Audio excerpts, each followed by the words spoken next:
RDC, le gouvernement invité à procéder aux réformes électorales et à intégrer la jeunesse dans les instances de prise de décision de la CENI. Le consortium des mouvements citoyens et organisations des jeunes appelle le gouvernement à procéder aux réformes électorales et à intégrer la jeunesse dans les instances de prise de décision à la Commission électorale nationale indépendante, CENI.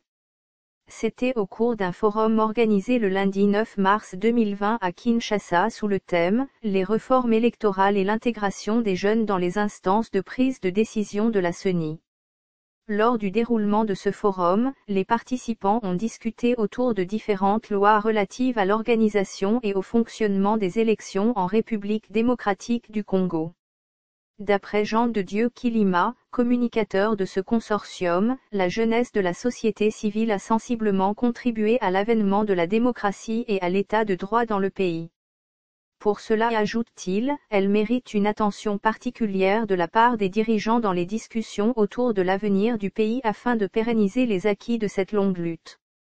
Les jeunes de la société civile apportent leur soutien à tous les efforts qui sont engagés par le consortium électoral dans le but d'obtenir de meilleures réformes pour des processus électoraux moins conflictogènes.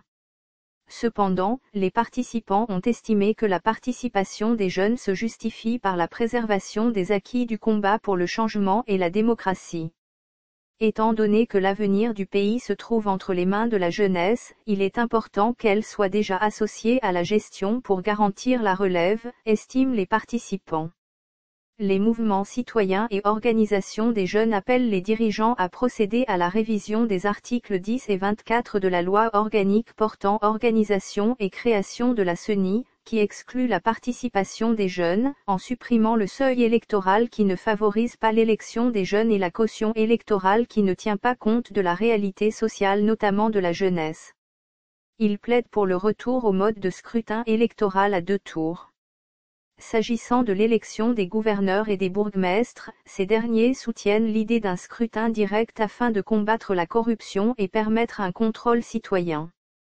Il convient de noter que cet atelier a également connu la participation du consortium des missions d'observation électorale nationale qui s'attelle depuis un certain moment sur les réformes électorales. Source 7sur7.cd